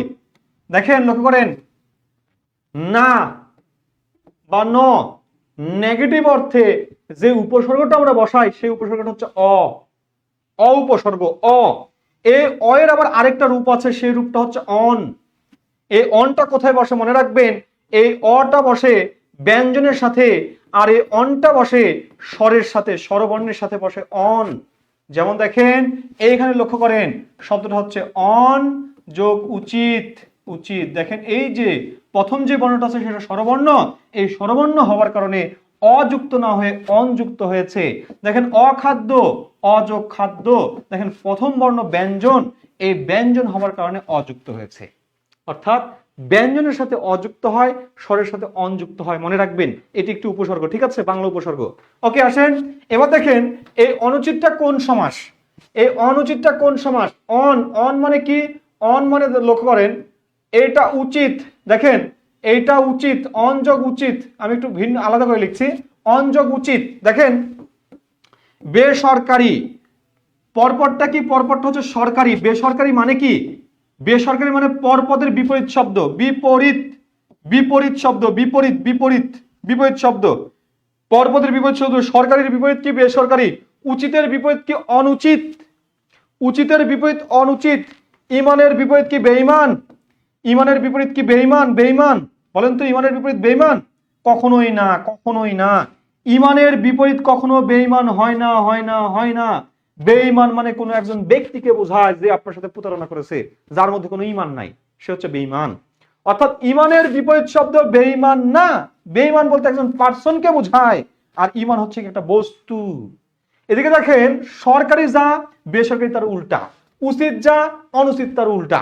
যখন পরপদের বিপরীত শব্দ হবে তখন সেটা হবে নং তৎপুরুষ সমাস। আর যদি পরপদের বিপরীত বৈশিষ্ট্যযুক্ত কোনো ব্যক্তিকে বুঝাবে তখন সেটা হবে কি? নং বহুব্রীহি সমাস। দেখেন বেতার, বেতার, বেতার মানে কি? দেখেন বে মানে কি? এই যে বে মানে কি? এখানে কি তার, তার নাই। দেখেন তো বেসরকারি মানে সরকারি না, বেতার মানে কি তার না? ব্যাপারটা এরকম না, তার নাই যার, অর্থাৎ এই পরপরটা যার ভিতরে নাই এমন বৈশিষ্ট্য যুক্ত। তাহলে কি আমরা রেডিওকে বলছি বেতার, রেডিও। তাহলে এই রেডিও দেখেন পরপদের বৈশিষ্ট্য যুক্ত অন্য কিছু, সেটা নং বহুব্রীহি সমাস হবে। আর যেটা পরপদের বিপরীত শব্দ হবে সেটা নং তৎপুরুষ সমাস হবে। তাহলে অনুচিত শব্দটা কি হবে? অনুচিত শব্দটা নং তৎপুরুষ সমাস হবে। আসেন 19 নম্বর কোশ্চেন বলছে শশব্যস্ত। শশব্যস্ত দেখেন রক্ত যেমন লাল, রক্ত যেমন লাল, তুষার যেমন শুভ্র, তুষার, তুষার যেমন শুভ্র, রক্ত যেমন লাল, ঠিক একই ভাবে এই শশ, শশটা কি? শশ হচ্ছে খরগোশ, খরগোশ, খরগোশ। এই খরগোশটাও ঠিক তেমনি কি ব্যস্ত ব্যস্ত। এই খরগোশ সর্বদা চঞ্চল থাকে, ব্যস্ত থাকে। এই ব্যস্ত থাকার কারণে বলছে কি ব্যস্ত, অর্থাৎ এই পর পদের বৈশিষ্ট্য বৈশিষ্ট্য বৈশিষ্ট্য যেহেতু একটাই বস্তু এবং তার বৈশিষ্ট্য বোঝায়, এই জন্য সেটা হবে কি উপমান কর্মধারয় সমাস। উত্তর হবে গ, উত্তর গ। আসেন পরের কোশ্চেন 20 নম্বর। লাঠা লাঠি কোন সমাস? দেখেন একটু আগে আপনাদেরকে দেখিয়েছি দ্বিরুক্তির শব্দ, দ্বিরুক্তির শব্দ, ঠিক আছে, হাতাহাতি কানাকানি কেশাকেশি চুলাচুলি, এই টাইপের যত শব্দ আছে সবগুলো কি, সবগুলো হচ্ছে ব্যতিহার বহুব্রীহি। তাহলে এটাও হচ্ছে আমাদের ব্যতিহার বহুব্রীহি সমাস। 20 নম্বরটা হচ্ছে ব্যতিহার বহুব্রীহি সমাস। ওকে আসেন পরেরটা। স্যার ক্লাস আছে কয়টা স্যার? 5 মিনিট। ওকে স্যার, তো ভালোই হয়। ওকে, লক্ষ্য করবেন 21 নম্বর কোশ্চেন বলছে কি সুবর্ণ। সুবর্ণ, সুবর্ণটা কি দেখেন, যেমন সুকাজ, সুকাজ যেমন এই সুবর্ণটাও তেমন। সুকাজ বলতে কি সুন্দর কাজ বোঝায়, সুবর্ণ মানে সুজে বর্ণ বা সুন্দর যে বর্ণ। তাহলে এই জায়গাতে বর্ণকে প্রধান করা হয়েছে, কাজকে প্রধান মানে প্রাধান্য দিয়েছে, মানে পরপদ প্রধান। সুকাজ বলতে আমরা কাজকে বুঝি, এই সুবর্ণ বলতে বর্ণকে বোঝানো হচ্ছে, অর্থাৎ পরপদ প্রধান। পরপদ প্রধান মানে কি, সেটা হয় দ্বিগু সমাস হবে, নয়তো কর্মধারায় হবে, নয়তো বা কি হবে তৎপুরুষ হবে। দ্বিগু সমাস হওয়ার সত্য পূর্বপদের সংখ্যা থাকবে, তৎপুরুষ সমাস হওয়ার সত্য বিভক্তি দিয়ে ব্যাস বাক্য হবে। পূর্বপদের সংখ্যা নাই, বিভক্তি দিয়ে ব্যাস বাক্য হয় না, তখন সেটা হয়ে যাবে কি, তখন সেটি হয়ে যাবে কর্মধারয় সমাস। কর্মধারয়, কর্মধারয়। তাহলে এই জায়গাতে আমাদের উত্তর কি হবে? আমার উত্তর হবে কর্মধারয়, কারণ সুবর্ণ, সুজে বর্ণ, সুজে বর্ণ। তাহলে এই জায়গাতে যে দিয়ে ব্যাস বাক্য হচ্ছে, কোনো বিভক্তি দিয়ে ব্যাস বাক্য হচ্ছে না, এই জন্য এটাকে আমি বলছি কি, এটাকে বলছি কর্মধারয় সমাস, সাধারণ কর্মধারয়। আসেন 22 নম্বর কোশ্চেন বলে সহদর। সহদর কোন সমাস? সহদর কোন সমাস? সহদর কোন সমাস? লক্ষ্য করবেন সহদর, সহদরটা কি, এই যে দেখবেন কিছুদিন আগে, কয়েকদিন আগে একটা বিষয় যথেষ্ট ভাইরাল হয়েছে, সেটা কি, এটা হচ্ছে সপরিবারে, সপরিবারে, পরিবারে কি সুস্বাগতম, সুস্বাগতম। লক্ষ্য করেন এটাও ভুল, এইটাও ভুল। এই সপরিবার এটা হবে সপরিবার, সপরিবার। অর্থাৎ এই সমানে কি, এই সমানে সহ, আর এই সমানে হচ্ছে নিজ, নিজ, নিজ, নিজেকে বোঝায়, নিজেকে বোঝায়, নিজেকে। যেমন সযোগ অক্ষর সমান কি, সযোগ অক্ষর সমান স্বাক্ষর, অর্থাৎ নিজের অক্ষর, নিজের পরিচয়। আপনি নিজেকে যখন উপস্থাপন করেন, আপনি আপনার নাম স্বাক্ষর করেন, নাম লিখেন, সেটাকে বলা হয় কি স্বাক্ষর, অর্থাৎ নিজের পরিচয়, সযোগ অক্ষর। স্বাধীন, আপনি যখন স্বাধীন বলছেন কি স্বাধীন, অর্থাৎ নিজের অধীনে, সমানে নিজ। আর এই সমানে কি সহ, এই সমানে কি সহ। আর এখানে সুস্বাগতম হবে না, সুস্বাগতম লিখেছিল হবে না, এখানে হবে স্বাগত, স্বাগত হবে, ঠিক আছে। ওকে, যাই হোক সেটা ভিন্ন আলাপ। আমরা আমাদের স্বার্থে জানবো, এখানে কোনো কাউকে ক্রিটিসিজম করার জন্য না, আমরা আমাদের স্বার্থে জানবো। একজন মানুষ কখনোই সব দিক থেকে পারদর্শী হবেন না, এটাই স্বাভাবিক, ঠিক আছে। আচ্ছা যাই হোক, আসলে লক্ষ্য করেন তাহলে এই জায়গাতে যে কথাটা আমি বলছি, যে এই যে সহ, এই সহ শব্দটা যদি থাকে, এই সহ শব্দটা যদি থাকে, সেটাও বহুব্রীহি সমান হয়, বহুব্রীহি, বহুব্রীহি, হ্যাঁ সহ। তাহলে সহদর, সহযোগ উদর। এই যে উদর, উদর মানে কি সমান উদরজাত, উদর মানে পেট, পেট, একই পেট থেকে যারা জন্মগ্রহণ করেছে তাদেরকে বলা হয় সহদর, সহ উদরজার সহদর, ঠিক আছে। এটাকে বলা হয় সদর্থক বহুব্রীহি সমাস, সদর্থক বহুব্রীহি সমাস। সবান্ধব, বান্ধব সহ, সস্ত্রীক, স্ত্রী সহ বর্তমান, সবান্ধব, বান্ধব সহ বর্তমান। অর্থাৎ এই সহ থাকলে চোখ বুঝে কোনো কথা নাই, যদি সহ বুঝায় তাহলে সেটা হবে কি বহুব্রীহি সমাস, বহুব্রীহি সমাস, বহুব্রীহি সমাস। ওকে আসেন পরেরটাতে বলছে অহিনুকুল কোন সমাস? অহিনুকুল, অহিনুকুল মানে কি, ওহি মানে সাপ, ওহি মানে সাপ, আর নকুল, নকুল মানে কি, নকুল মানে বেজি, বেজি, বেজি। দেখেন এই ওহু মানে, ওহি মানে সাপ, আর নকুল মানে বেজি। এই ওহি নকুল বলতে সাপকেও বোঝায়, বেজিকেও বোঝায়। এখন এইটা আবার কোন ধরনের দ্বন্দ্ব সমাস? এটা আছে কোন ধরনের দ্বন্দ্ব সমাস? এটা হচ্ছে বিরোধার্থক দ্বন্দ্ব, বিরোধার্থক, বিরোধার্থক দ্বন্দ্ব। বিরোধার্থক দ্বন্দ্বটা কেমন দেখেন, এই ওহি আর নকুল, সাপ আর বেজি যখন সাক্ষাৎ হয়ে যায়, সামনাসামনি দেখা হয়ে যায়, একজন অন্যজনকে সালাম দেয়, আসসালামু আলাইকুম বড় ভাই কেমন আছেন, বাসার খবর কি, এগুলো কি জিজ্ঞাসা করে না? এগুলো জিজ্ঞাসা করে না। দেখা মাত্রই ফাইট, ফাইটিং দৃশ্যে চলে যায়। এই ফাইটিং দৃশ্যে চলে যাওয়ার কারণে এটাকে বলা হচ্ছে কি? এটাকে বলা হচ্ছে বিরোধার্থক দ্বন্দ্ব। ফাইটিং দৃশ্যে চলে যাওয়ার কারণে এটা বিরোধার্থক দ্বন্দ্ব। আসেন পরের কোশ্চেন, বলছে মুষলধারে বৃষ্টি পড়ছে। মুষলধারে বৃষ্টি পড়ছে, এখানে বৃষ্টি শব্দটি কোন কর্তা? এই যে মুষলধারে বৃষ্টি পড়ছে, এই বৃষ্টির শব্দটি কোন কর্তা? ব্যতিহার কর্তা, মুখ্য কর্তা, প্রযোজক কর্তা, প্রযোজ্য কর্তা। একটু ঝটপট কমেন্ট করবেন কোন কর্তা, ঝটপট কমেন্ট করবেন কোন কর্তা, কোন কর্তা, ঝটপট কমেন্ট করবেন। আপনারা যারা আমার সাথে যুক্ত হয়েছেন একটু দয়া করে ক্লাসটি শেয়ার করবেন। হ্যাঁ, আপনাদের পর্যাপ্ত শেয়ার হচ্ছে না, ক্লাসটি একটু শেয়ার করবেন। আপনাদের শেয়ার প্রত্যাশা করছি, আপনাদের সহযোগিতা কামনা করছি। আপনারা যদি এর সহযোগিতা করেন তাহলে আমরা একটু উজ্জীবিত হই, আমাদের ক্লাস নিতে ভালো লাগে, এবং আশা করছি আপনারা যদি এভাবে সহযোগিতা করেন বাংলার A to Z ক্লাস আমি নেব, কোনো সমস্যা নেই। আমাকে প্রতিনিয়ত পাবেন যদি আপনারা একটু অনুপ্রেরণা দেন, ক্লাসটি শেয়ার করেন, দ্রুত একটু ক্লাসটি শেয়ার করবেন, বিভিন্ন গ্রুপে শেয়ার করবেন, আপনাদের টাইম লাইনে শেয়ার করবেন, আপনাদের পরিচিত বন্ধুদেরকে মেনশন করবেন। ওকে, আসেন এখানে বলছে কি যে, লক্ষ্য করেন এখানে বলছে যে মুষলধারে বৃষ্টি পড়ছে। তাহলে দেখেন তো বৃষ্টি পড়ছে, বলছে আমার কলম আছে, আমার কলম আছে, কলম আছে, আমার কলম আছে। তাহলে দেখেন তো এই জায়গাতে কলমটা কি পদ হবে? এই কলমটা কি কর্তা না কর্ম? কর্তা না কর্ম? একটু কমেন্ট করেন তো।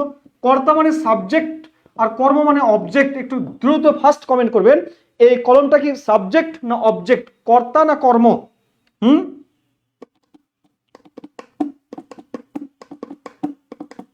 একটু ফার্স্ট কমেন্ট করবেন, এটা কি কর্তা না কর্ম? কর্তা না কর্ম? কর্তা না কর্ম বলবেন, কর্তা না কর্ম? কর্তা না কর্ম এটা?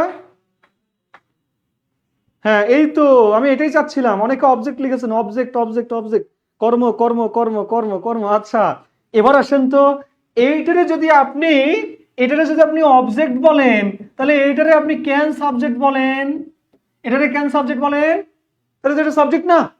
এটা তো সাবজেক্ট না, তাহলে আপনার দৃষ্টিভঙ্গিতে এটা অবজেক্ট, কর্ম তো। দেখেন লক্ষ্য করেন এই বাক্যে এটা অবজেক্ট না, এটা সাবজেক্ট, ওইটা যেমন সাবজেক্ট এটাও সাবজেক্ট, দুইটাই সাবজেক্ট। কেমনে সাবজেক্ট? যে কাজ করে, যে কাজ করবে সেই সাবজেক্ট, যে কাজ করবে সেই কর্তা। আমি যদি এখন বলি জুতাটি হাঁটতে হাঁটতে চলে গেল, জুতাটি দেখেন বলছি জুতাটি হাঁটতে হাঁটতে চলে গেল, হাঁটতে হাঁটতে চলে গেল। তাহলে এই জায়গাতে যাওয়ার কাজটা কে করেছে? জুতা, জুতা নিজেই কাজটা করছে। জুতা এখন করতে পারুক বা না পারুক, বাংলাদেশে অনন্ত জলিল পারুক বা না পারুক, সে বলে কি সবকিছু অনন্ত জলিলের দ্বারাই সম্ভব, অসম্ভবকে সম্ভব করে। ঠিক তেমনি এই বাক্যে সেটাই করেছে, যেটা দিয়ে সম্ভব না সেটা দিয়ে সম্ভব করেছে। হোক যা হয় হোক গা, সেটা আমার দেখার বিষয় না। আমার দেখার বিষয় হলো কাজটা কে করছে। যে কাজ করবে সেই সাবজেক্ট, যে কাজ করবে সেই সাবজেক্ট, সে ব্যক্তি হোক, বস্তু হোক বা যা কিছু হোক, হিরো আলম হোক, সেটা আমার দেখার বিষয় না। দেখার বিষয় হলো সে কাজ করছে কিনা।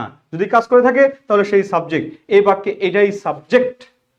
বাচ্চার দিক থেকে এটাকে বলা হয় কর্মকর্তৃবাচ্য। কর্মকর্তৃবাচ্য অর্থাৎ যাকে দিয়ে কাজ করানো সম্ভব না সেই যখন কাজ করে তখন সেটা হয় কর্মকর্তৃবাচ্য। যেমন আজান হচ্ছে, বাঁশি বাজে ওই মধুর লগনে, ট্রেন চলে, নাচ হচ্ছে, হ্যাঁ ফুল ফুটছে, সূর্য ওঠে, এই সবগুলো কর্মকর্তৃবাচ্য। কারণ এটা দিয়ে সম্ভব না, যেটা দিয়ে সম্ভব না সেটা দিয়ে সম্ভব করা হয়েছে, এই জন্য সেগুলো কি কর্মকর্তৃবাচ্য। যাই হোক, এবার আসেন এখানে যে বিষয়টা আমরা লক্ষ্য করব, বলছে মুষলধারে বৃষ্টি পড়ছে। এইখানে বৃষ্টি পড়তে পারুক বা না পারুক, কেউ ফেলাক, যেটাই হয় হোক, এখানে পড়ার কাজটা বৃষ্টি করছে, এই জন্য বৃষ্টি এখানে সাবজেক্ট, কলমে এখানে সাবজেক্ট। থাকার কাজটা আমি করিনি, আমি থাকার কাজ করিনি, থাকার কাজ করেছে কে? কলম করেছে। যেমন এই বাক্যটা যদি আমি একটু ঘুরিয়ে দিতাম, আমার বাবা আছেন, এই জায়গাতে থাকার কাজটা কি করেছে? আমি করেছি না আমার বাবা করেছেন? বাবা করেছেন। থাকার কাজটা কে করছেন? বাবা করছেন। এই জন্য বাবা এই জায়গাতে কি? সাবজেক্ট। বাবাই এখানে কর্তা। থাকার কাজ যেহেতু ডিরেক্ট বাবা করেছেন, এই জন্য বাবা হচ্ছে মুখ্য কর্তা। বাবা কি কর্তা? বাবা মুখ্য কর্তা। এই জায়গাতে আমারটা কি? আমারটা হচ্ছে সম্বন্ধ পদ। সম্বন্ধ পদ, এটা হচ্ছে সম্বন্ধ পদ, অর্থাৎ বাক্যের ক্রিয়াপদের সাথে না, বাক্যের ক্রিয়াপদ ছাড়া নামপদ যেগুলো আছে সে নামপদের সাথে যার রিলেশন থাকবে, নামপদের সাথে যে পদের রিলেশন থাকবে সেই পদটাই হচ্ছে কি সম্বন্ধ পদ। আর সম্বন্ধ পদকে বলা হয় কি সম্বন্ধ কারক। অর্থাৎ আপনাকে যদি বলা হয় এই আমারটা কি কারক, তাহলে কোনো কথা ছাড়াই বলবেন এটা সম্বন্ধ কারক। কারণ এই আমারটা যুক্ত হয়েছে বাবার সাথে, আমার আছেন না বাবা আছেন, থাকার কাজটা বাবা করছেন আমি করছি না, আমি কি এই বাবার সাথে রিলেটেড, এই জন্য এই আমার শব্দটা হচ্ছে সম্বন্ধ কারক। তাহলে এই জায়গাতে লক্ষ্য করেন বৃষ্টি পড়ছে, তাহলে বৃষ্টি হবে কি মুখ্য কর্তা। ব্যতিহার কর্তাটা কি জিনিস, যখন দুইটা সাবজেক্ট সেম কাজ করবে দুইটা সাবজেক্ট। যেমন দেখেন বলছেন রাজায় রাজায় লড়াই, রাজায় রাজায় লড়াই, লড়াই কে করছেন দুইজন সেম কাজটা একসাথে করছেন, এই জন্য রাজায় রাজায় এটা হবে কি দুইটা কর্তা থাকবে, দুইটা কর্তা সেম কাজ করবেন, এটা হচ্ছে ব্যতিহার কর্তা। আর এটা হচ্ছে প্রযোজক এবং প্রযোজ্য কর্তা। দেখেন বলছে কি ভাবি দেবরকে চাঁদ দেখায়, ভাবি দেবরকে চাঁদ দেখায়, চাঁদ দেখায়। আচ্ছা দেখাতেই পারে, কোনো সমস্যা নেই। দেখেন ভাবি দেবরকে চাঁদ দেখায়, তাহলে এই জায়গাতে বলছে কি একজন কর্তা আরেকজন কর্তার উপরে ফোর্স করবেন, অন্য একজন কর্তাকে দিয়ে সেই কাজটা করাই নেবেন। এখানে কাজ যিনি করবেন এই ভাবি দেবরকে ফোর্স করছেন, দেবর তখন কি করছে চাঁদ দেখছে, অর্থাৎ ভাবি দেবরের উপর মানে কি করছে ফোর্স ক্রিয়েট করছে, অনুপ্রেরণা দিচ্ছে কাজটা করার জন্য, তখন এই দেবর সেই কাজটা করছে। এই জন্য এটা কি, এটা হচ্ছে এই যে যিনি আপনার হচ্ছে অনুপ্রেরণা দিবেন তিনি হচ্ছেন প্রযোজক, তিনি কি প্রযোজক। আর যিনি কাজটা করবেন তিনি হচ্ছেন প্রযোজ্য, যার উপরে প্রযোজ্য হবে সে হচ্ছে প্রযোজ্য কর্তা, আর এটা হচ্ছে কি প্রযোজক কর্তা। ওকে, তাহলে এটা হচ্ছে প্রযোজক কর্তা আর এটা হচ্ছে প্রযোজ্য কর্তা। ওকে ওকে, বুঝছেন। এই তো উল্টা পাল্টা বুঝে গেলেন। যাই হোক শোনেন, মা শিশুকে চাঁদ দেখায়, মায়ের বদলে যদি শিশুকে এখন তার ভাবি চাঁদ দেখায়, তাহলে কি ভাবির সে দেবর হবে না? এত নেগেটিভে যান কেন, একটু পজিটিভ থাকেন, পজিটিভ, ঠিক আছে? আচ্ছা সবাই লাল চা খান, আচ্ছা ঢেলে দেন হ্যাঁ। ওকে, আসেন পয়েন্টটা দেখি আমরা। পরের যে কোশ্চেনটা আছে বলছে কি যে কোনটি করণ কারকের শূন্য বিভক্তির উদাহরণ, করণ কারকের শূন্য বিভক্তির উদাহরণ, করণ কারকের শূন্য বিভক্তির উদাহরণ। লক্ষ্য করেন করণ কারক কি, করণ কারক হচ্ছে উপাদান, উপকরণ, মাধ্যম, যন্ত্র, সহায়ক বা কারণ বোঝাতে পারে, কারণ। তাহলে সেটা হবে কি, সেটা হবে করণ কারক। দেখেন কালির দাগ সহজে ওঠে না, বুদ্ধি খাটিয়ে কাজ করো। দেখেন এই যে কাজ করবে, কে কাজ করো, এই যে এটা ভার্ব, ক্রিয়াটাকে দেখেন আগে, ক্রিয়াটা কার, এই ক্রিয়াটা কার, এই ক্রিয়াটা হচ্ছে তুমি, এই তুমি কাজ করো। লক্ষ্য করেন তুমি করো আমি করি, সে করে আপনি করেন, অর্থাৎ ক্রিয়াপদের দিকে তাকিয়ে দেখবেন ক্রিয়াপদটা কার, কোন পার্সনের। এদিকে দেখেন যে ক্রিয়াপদটা আছে এই ক্রিয়াপদটা হচ্ছে সেকেন্ড পার্সন, তুমি, এই তুমি কি করো, তুমি কাজ করো। তাহলে এই যে করোটা ভাব কি করবে, কাজ করবে, কাজ, এটা হচ্ছে অবজেক্ট কর্মকারক। এখন এই কাজটা করবে কিসের দ্বারা, এই যে বুদ্ধি দ্বারা।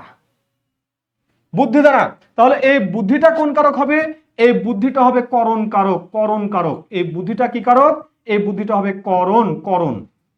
ওকে, দেখেন এবার বলছে কি দুধ থেকে দই হয়, যখন কোনো কিছু থেকে কোনো কিছু তৈরি হয়, উৎপন্ন হয়, জাত হয়, যেই জায়গাটা থেকে হয় সেই জায়গাটাকে বলা হয় অপাদান। অর্থাৎ এই দুধ থেকে দই তৈরি হচ্ছে, এই দুধটা হচ্ছে কি, এই দুধটা হচ্ছে অপাদান, এটা হচ্ছে অপাদান কারক। আসেন বলছে এবছর খুব বন্যা হয়েছে, তাহলে কে হয়েছে, বন্যা হয়েছে, অর্থাৎ এই বন্যাটা হচ্ছে কর্তৃকারক। আর কখন হয়েছে, এবছর হয়েছে, কখন হয়েছে, এবছর হয়েছে। সময় যদি নির্দেশ করে, কোন সময়ে যদি কোনো কাজ সংঘটিত হয় তাহলে সেটা হবে অধিকরণ, তাহলে এটা হচ্ছে অধিকরণ। এবার আসলে প্রথম বাক্য বলছে কালির দাগ সহজে উঠে না, তাহলে উঠার কাজটা কে করে, এই দাগটা উঠার কাজ করে, অর্থাৎ দাগ হচ্ছে কর্তা, এই বাক্যে কর্তা। এই দাগটা কার, এই দাগের মালিক হচ্ছে কালি, এই কালির সাথে এই দাগের সম্পর্ক, এই জন্য এই কালিটা হচ্ছে কি, কালিটা হচ্ছে সম্বন্ধ কারক। এবার আপনি বলেন কোনটি করণ কারক হবে, কোনটি করণ কারক হবে, এবার আপনি বলবেন করণ কারক হবে এই যে খ, এই খ নম্বরটা হচ্ছে করণ কারক, খ নম্বরটা করণ কারক, খ নম্বরটা করণ কারক, খ নম্বরটা করণ কারক। আসেন পরের কোশ্চেন। বলছে ব্যায়ামে শরীর ভালো থাকে, এই ব্যায়ামে কোন কারক? ব্যায়ামে শরীর ভালো থাকে, তাহলে এই শরীর ভালো থাকার কারণ কি? কিসের বিনিময়ে ভালো থাকে? এই ব্যায়ামের বিনিময়ে ভালো থাকে। কোনো কিছুর বিনিময়ে, কোনো কিছুর কারণ, কোনো কিছুর সহায়তায় যদি বোঝায় তাহলে সেটা হবে করণ। তাহলে কথা ছাড়া এটা হবে কি? এটা হবে করণ। এবার দেখেন ব্যায়ামে, তাহলে ব্যায়াম যোগ কি? ব্যায়াম যোগ এ, তাহলে এ হচ্ছে বিভক্তি। এটা কোন বিভক্তি? সপ্তমী বিভক্তি, করণের সপ্তমী, করণের সপ্তমী। আসলে পরের কোশ্চেন বলছে ইট পাথরের দালান, তাহলে এই যে দালান, দালান যে হইছে, হর কাজটাকে করছে দালান, ইট পাথরের দালান হয়েছে, অর্থাৎ এই যে ইট পাথর, এই যে দালানটা যে হইল, এই দালানটা হইল কিসের দ্বারা হইল? কিসের দ্বারা? এই কিসের দ্বারা হয়েছে? এটা হয়েছে ইট পাথরের দ্বারা, ইট পাথর দ্বারা। তাহলে এটা কি? এটা হচ্ছে করণ কারক। তাহলে করণ কারক, এই যে করণ কারক,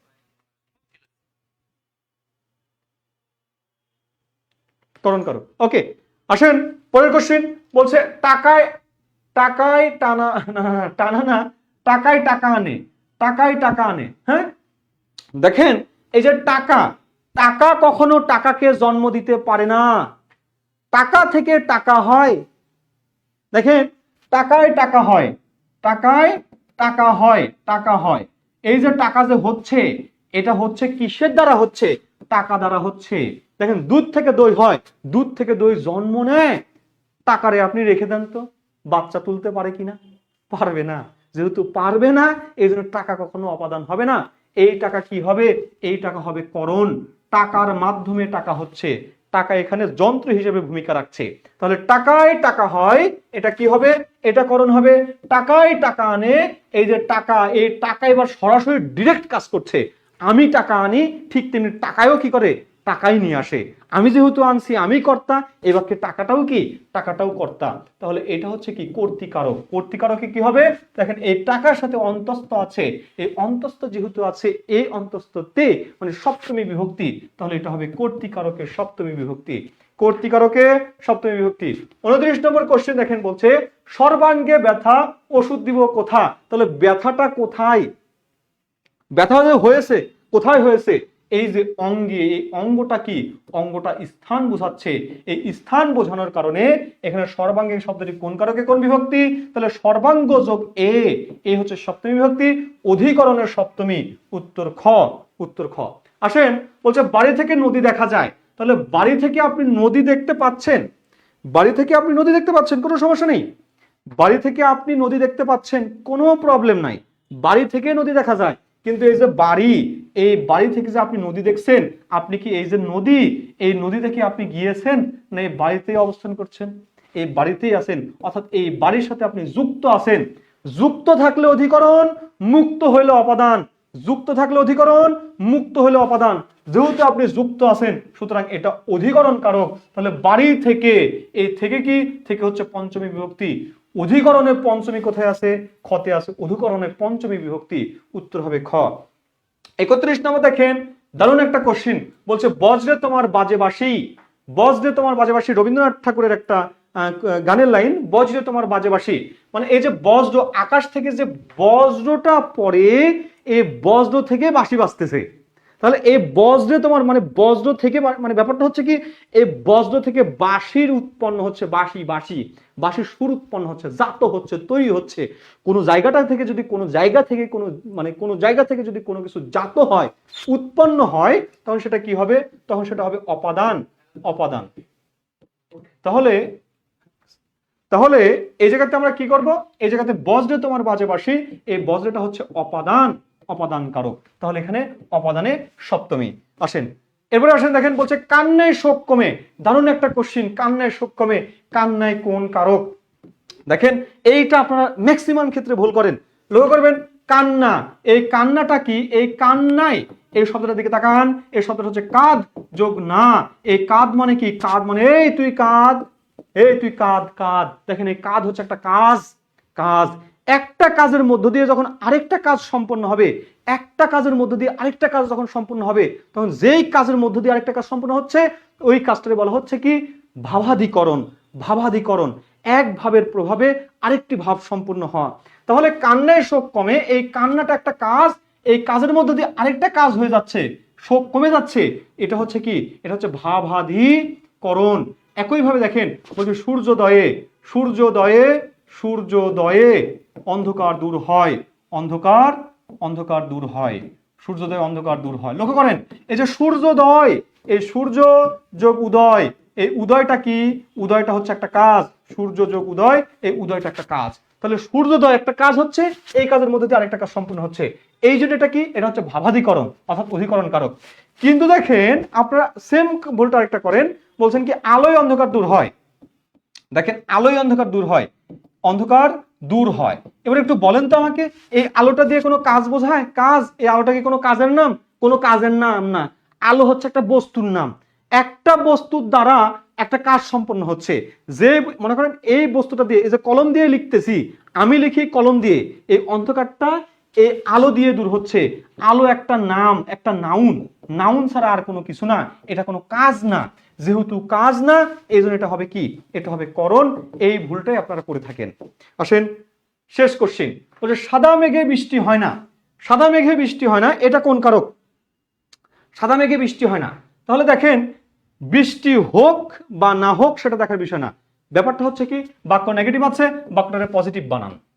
বাক্য পজিটিভ, মনে করেন নাইটা নাই, তাহলে সাদা মেঘে বৃষ্টি হয়, বৃষ্টি হচ্ছে, কোথায় থেকে হচ্ছে? সাদা মেঘ থেকে। অর্থাৎ এই যে মেঘ, এই যে মেঘ, এই মেঘ থেকে বৃষ্টিটা পড়ে যাচ্ছে, বিচ্যুত হচ্ছে।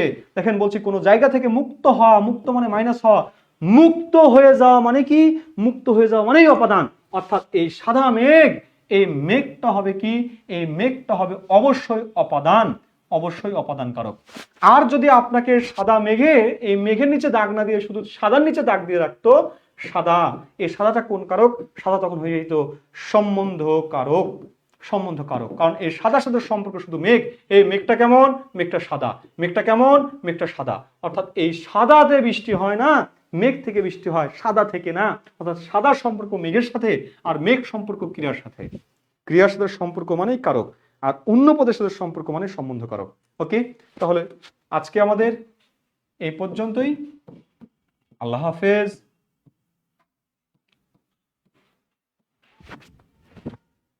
সবাই ভালো থাকবেন, সুস্থ থাকবেন, আপনাদের সুস্বাস্থ্য দীর্ঘায়ু কামনা করে আজকের মতো এখানেই বিদায় নিচ্ছি। আল্লাহ হাফেজ। আসসালামু আলাইকুম ওয়া রাহমাতুল্লাহ।